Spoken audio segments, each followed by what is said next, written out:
very many adjectives, Mheshimiwa. And one must ask that you were all together in forming this government, and you all seem to be drinking from the same river. How did that change so quickly? I've told you, men are men. Human beings are human beings. And there are people who say, give a man power and money, then his true character shows up. And I guess that is what has happened.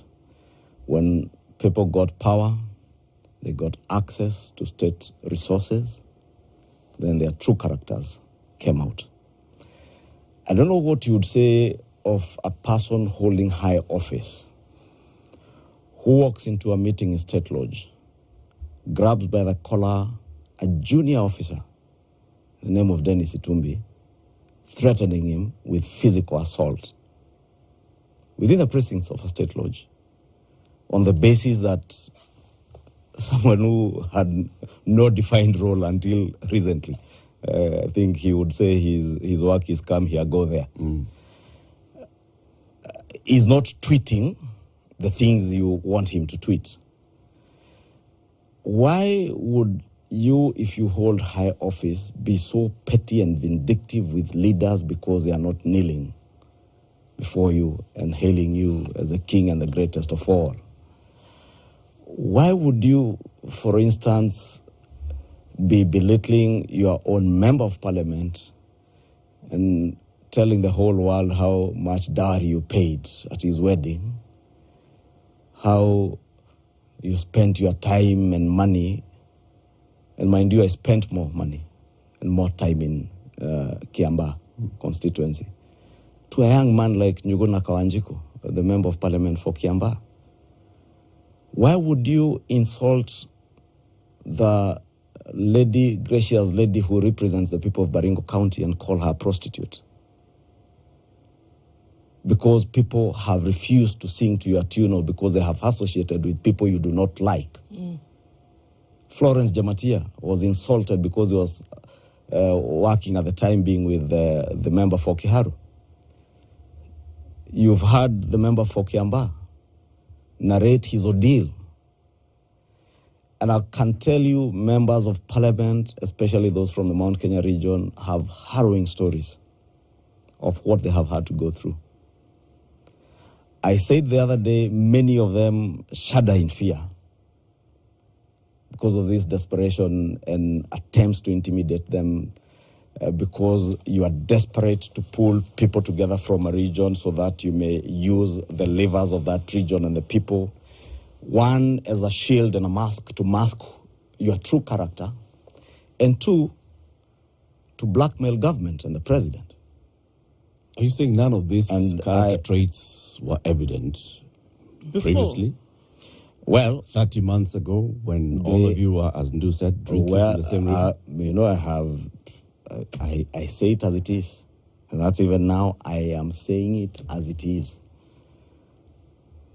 There are things we write in books. So it's a matter. If you remember the events of May 15, 2022, we had almost the night of long nights at the residence of the then Deputy President in Karen. And when history is written and books are written... This is the weekend where it later emerged who the Deputy President was picking as his running mates. There are many of us who had reservations, but we all opted after very extensive consultations to settle on a team that would help us win the election. And we raised the reservations that many of us had, and hoped that those things would be ironed out over time. And having raised the issues we raised then, that even the person himself would reflect upon himself and be more amiable in people-to-people skills. Because like the character of being too abrasive with people and other leaders and being vindictive and that character that now has basically alienated many leaders and many people from you is something that you internalize, that this is what people have said about me, and act with grace now that you are holding high office, and be a little bit more gracious. And it did happen. So you raised those issues. Many of us actually bent backwards to accommodate each other. And for some time it happened until, and again I'll say this thing for the first time, until sometime towards the end of last year, when it was discovered that a lot of money had gone into waste in one office on a vote that should not have been spent in the manner that was spent. And when the president did put a stop to it, then fights began. And I remember the fight then was coached around what would pull the people with them. And we were told it is now time to have the one man, one vote, 1 shilling. And you remember me asking, under that executive order number 1, you've heard about intergovernmental relations work, chairing IBEC, chairing cabinet subcommittees. There's something about the offices of independent constitutional commissions being vested under the office of the deputy president. And I didn't ask then, first in person, second in public, why are we now using this microphone to speak about 1 man, 1 vote, 1 shilling, yet we have all the levers to implement the things we are talking about? If you wanted a change in revenue sharing, even begin from the cabinet subcommittee, process it through that, take it to cabinet, let a new formula come to the Senate, agree under IBEC, as you chair IBEC, with the Council of Governors and all the other intergovernmental relations officers, agree on a proper formula that would actualize what you're talking about. But it was my position, and still my position then, that was a gimmick to get the people to your side, look like the champion of the people's interests in terms of 1 man, 1 vote, 1 shilling. And you're not telling them the truth, that you have all the levers of power to implement this. But it's something you want to hoodwink people so that you fight for actually what you are looking for, which are basically resources and unfettered control of resources without any questions, even those that you misappropriate. Remember the cases of Air Force helicopters. And for a moment, when that comes back, you forget about the people issues because you are comfortable. If a bit of resources come your way, you forget the people issues. I mean, if we are speaking about people issues, let us, for heaven's sake, be consistent. Okay. If we spoke about a guaranteed minimum return and actual value for coffee, tea farmers, for heaven's sake, let us actualize it now. Okay. Let's not become the new cartels in town. As much as all of this is playing out, we can't run away from perception. That perception is that it is skewed heavily toward the political. What's your thought about that? That this is taking up a solid load of space, a solid load of time that could actually be used towards working on things that should really, really matter to the people of Kenya? I think, I'll tell you, it's true. It takes a lot of time and energy.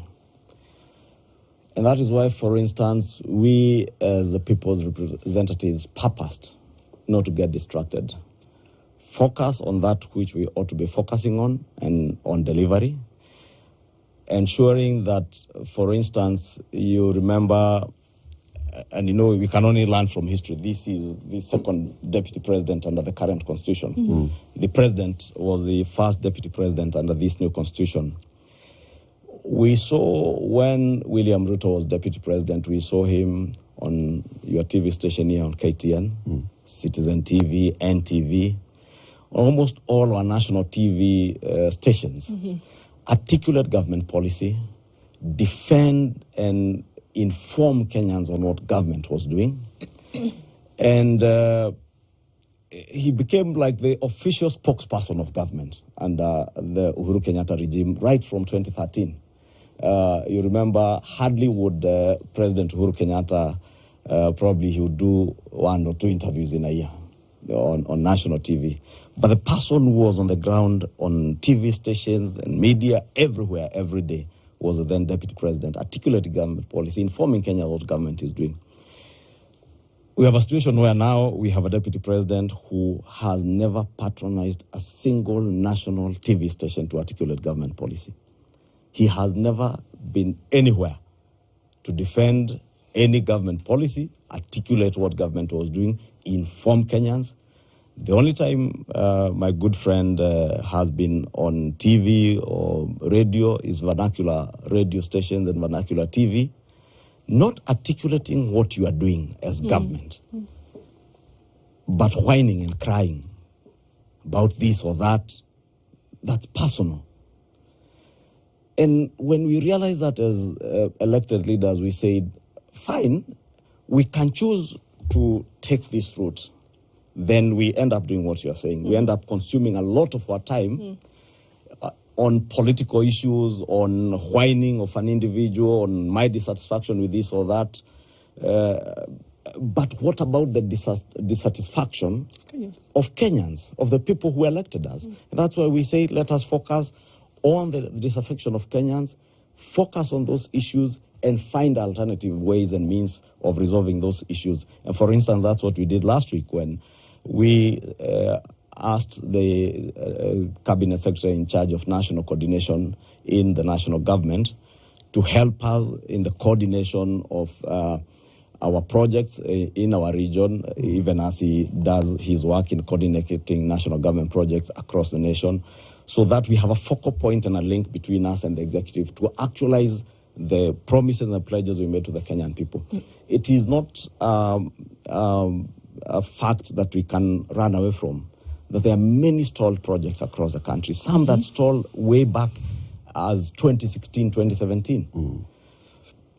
If we had that focal point, for instance, I would have expected that the deputy president being able to chair the cabinet subcommittee would be at the forefront of ensuring that all these stalled projects are actually, you're able to even pool resources to get them moving.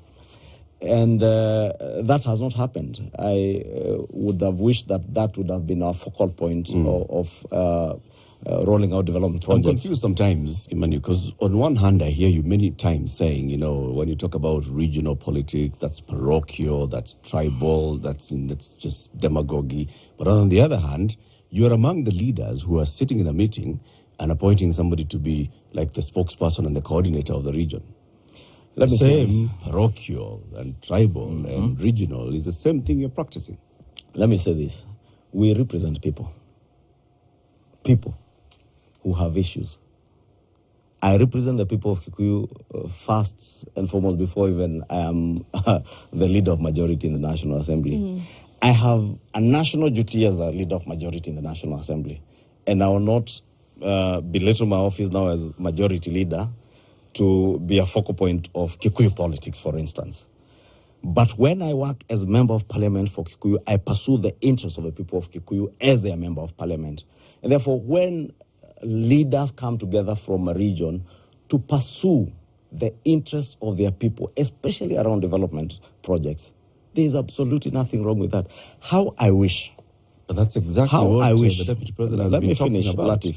How I wish the deputy president has ever convened a single meeting of leaders from any corner of this republic, because as deputy president, you can convene leaders from Western Kenya, from the Mount Kenya region, even per county, to dwell on issues, development, and people-centric issues. On the other hand, we have been told on the microphone, it is either by December you are following me, or these members of parliament will go home. It is not, it is either by December you have come to sit with us to look at the people-centric issues of your stalled road projects, be it the Mau Mau roads or other areas like my constituency where we don't have Mau Mau roads. Whether we are coming together to look at the coffee, tea, and milk sector reforms. Yeah. How I wish that is what we are doing. And that is why we said, as our region's leaders, we have the people's interest at heart. Therefore, let us not be carried away by the clamor to have regional parties, regional kingpins, people who you mobilize around for politics' sake. But let us focus on the job. And that's what I even said yesterday. We are focused on the job. I'll tell you, for instance, so making when Professor Kithure Kindiki your coordinator is not political or regional. If you listened or if you read our statement, we said we want him to be the focal point and link between us and the executive on the coordination of projects, development issues, not for political work. If you listened, it's euphemisms, Kimani. We are in this country. If you saw what has happened in the recent past, I was telling you some of the roads that had stalled that the president was able to get money for, and we said it in Nyandarua the other day, in Daragwa, that out of close to the 40 billion shillings that the president was able to get, about 3.537 billion was going to Nyandarua County to unlock two major roads in Daragwa, others in Kinangop and parts, I think, of Ol Kalau. Yesterday, we were with David Chirchir, the Minister for Transport, and Professor Kindiki in Kiambaa constituency to unlock the roads that were being done in Steko in Kiambaa constituency, parts of Kabete and parts of Limuru, a total of 90 kilometers of roads. If we are able to focus on the job that way, then we will deliver to our people. Okay. And once you deliver, then the issues of 2027 will be sorted based on the work that you do, not based on whether you are kneeling before a man or you are following a man, but on the basis of whether, as a member of parliament, you have been able to articulate the issues of your people, taken them to the executive implemented projects that change the lives of the people. Let me ask the question and let me see if I'm getting it right. Because of, the kind of focus that the Deputy President has had, he has been unable to deliver on the core mandate that has been assigned to him.